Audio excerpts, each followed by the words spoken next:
Hello mga ka-Jersey! Welcome back and good morning, good day, good evening kahit sa sulok man ng mundo. So for today's video, meron akong tips para sa mga malakas kumain ng kanin. Para sa mga gustong pumayat, i-share ko lang sa inyo kung ano yung sekreto ko. So ngayon guys, yung kinakain ko ngayon, nagbawas na po ako ng rice. Konti-konti na lang yung kinakain kong rice. And then, ulam. Meron akong pakbit dito. Ganito lang kadami yung pakbit ko, yung ulam ko. And of course, meron tayong saging. Diba? May mga saging tayo dyan. Tapos, ngayon, yung kain ko na ganito sa loob ng isang buwan. So, ito na po yung effect. Tingnan naman. Diba? Medyo, pumayat na konti yung, nabawasan yung bibig ko. Pumayat na akong konti. So, I think nasa mga 2 kilos na yung nakuha. Diba? So, ayun.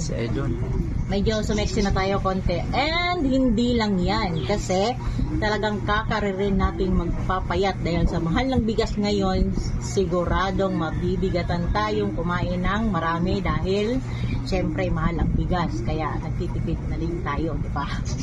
So, ayun. Unang subo sa inyo. May kalabasa. Power.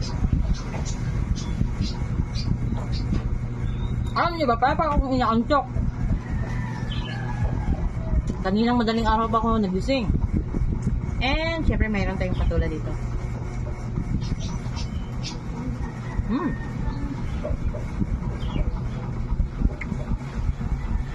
Sarap. Parang gusto ko matulog.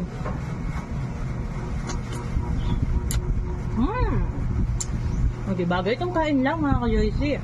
Tama na yan.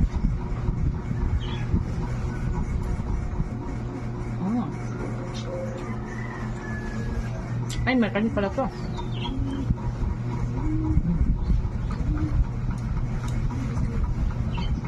And syempre,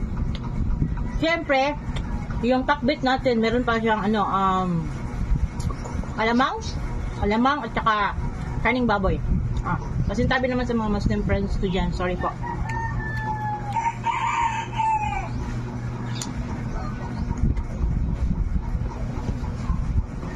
Sarap. Parang gusto ko pang magdagdag pero hindi pwede. Diet tayo, diet. Pero kahit diet tayo, kailangan pa rin natin kumain ng kanin kasi mahirap nang mabaliw. Diba? Sayang yung ganda natin or kapugian kapag nabaliw tayo.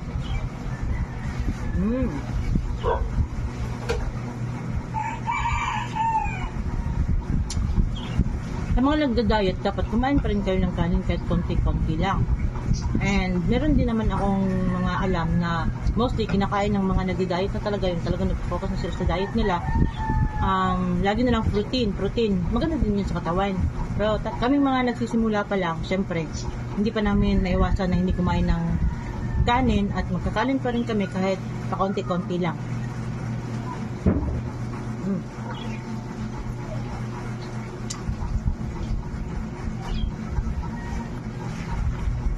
May karne, may kalabasa.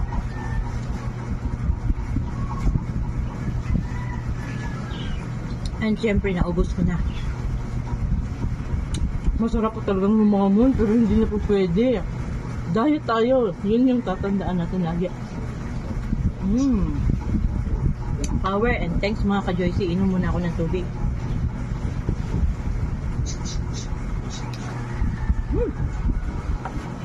Thanks for watching and sana nandyan pa rin kayo para lagi nyo akong supportahan. No, what I mean is, andyan pa rin kayo para supportahan yung mga gagawin kong mga videos mga ka-Joycey. And God bless. I love you all.